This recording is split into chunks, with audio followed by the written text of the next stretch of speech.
The Urbana Free Library has some Women's History Month book recommendations just for you. Joining me today is Lauren Chambers. Thank you for being here. Hi, thanks for having me. All right, so what have you brought? All right, I have brought a selection of different kinds of books that are all about women's history this year to go over with people. This is just a really small selection. We have a much bigger display at the library, but just to kind of give a flavor. So I have Codename Lise by Larry Loftus. This is about the most decorated World War II spy, female or male, from the British side. She was born in France. Her name was Odette Sampson. And after she was already a mother of 3, she got recruited to join the war effort and went back to France, and then was involved in spy rings in France to try and undermine the Nazis and get involved with all kinds of different sabotage campaigns. Just going out to France, they tried to ship her 5 different times. Okay. And it took till that last time for them to actually get there. One time, the plane, this is gonna sound like fiction. I was just gonna say, is this fiction? No, it's real life, but the plane they were on broke mid-air and they crash landed almost at the edge of a cliff. Oh, wow.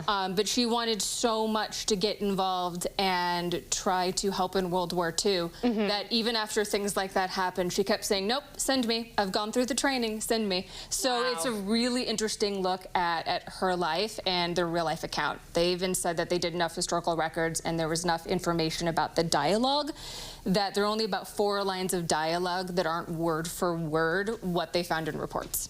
That is incredible. So that is not just a history book. It is a truly historical account of what happened. Yes, parts of it are very harrowing. Amazing. And then what about this next one? Okay, so Bravehearted. This is a little bit different. This is by Katie Hickman. So this looks at a 45-year period from, what is it, 1836 to 1890. Don't do the math on that. That may not be quite 45 years, but roughly 45 years. And this looks at, it's from the history of how women were involved in moving to the frontier of the United States. And it looks at not just from pioneers, though. It looks at from indigenous women, from African Americans who were trying to, travel to those new lands for freedom, and even women who got trafficked from Asia to settle those lands too. So it's trying to give this much more holistic look at what we hear is the traditional pioneer story. It focuses mostly on Oregon and California. So you've heard of the Oregon Trail. Right. It discusses that, why women might have gone along with that, and also kind of the California gold rush. So if anyone's hoping for something that's a little more southwest, it doesn't get into those parts. Okay. But it does cover a lot of those, and it talks about struggles along the way, difficulties with the trip, that it's not just, the pioneers with their wagons. There were people who actually couldn't afford wagons, and they would move with their families in hand carts. Oh, wow. Okay, so it was a very harrowing journey from one to the other. Yes. And then what about this one? So this is by April Ryan, who works for CNN and was also a White House correspondent, was part of the White House Correspondents Corps. And this is Black Women Will Save the World.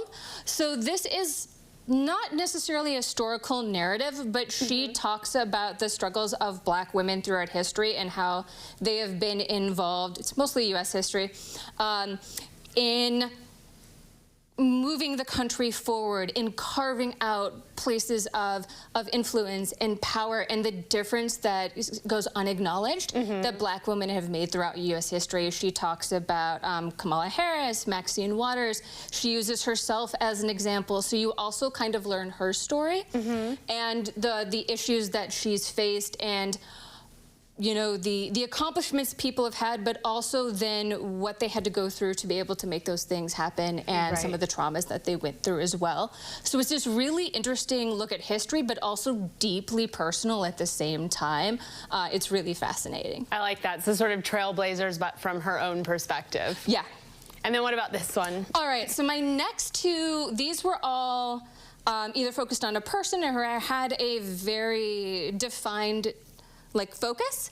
These next two are a little different, and I wanted to bring them partially because of this. So Original Sisters by Anita Kunz is the author, or the artist Anita Kunz during the pandemic became really interested in women's history. And so what she actually did is she started painting portraits of famous women. Oh, wow. And this book is those portraits. Oh, that's gorgeous. And then little bios for them. So this is Toni Morrison, and she goes through so many different women in this. There's anyone from Boudica to Nina Simone. It's really a global look, and just really fascinating, and she does them all in her style. That's so it's amazing. a little bit of a different take. Yeah, and it has some art in there. Yeah. And then what about this last one? And the last one is Hillary Rodham Clinton and Chelsea Clinton. Hillary Clinton, when she was younger, started collecting this scrapbook of articles and things relating to women or things she found inspiring. And so this book is kind of based on that. It's that kind of idea. So this is stories of different women throughout history that she and her daughter have put together. So it's the book of gutsy women. There you so go. It's a lot of little stories in here. You'll get Ada Lovelace, you'll get Michelle Kwan. They've got it divided up by athlete, activist, politician, and it's a real broad scope of different women throughout history and the impacts that they had. And I like that when women lift up other women, so Exactly. that's great. Yeah. Well, thank you so much for bringing this selection of books and for sharing all that information about them. For me, anyways, it really helps me choose what I want to read, because the more I know about the book, the better it is. So thank you for being here. It's my pleasure. Thanks for having me. And if you want more information, you can visit us on the web after the show at ciLiving.tv.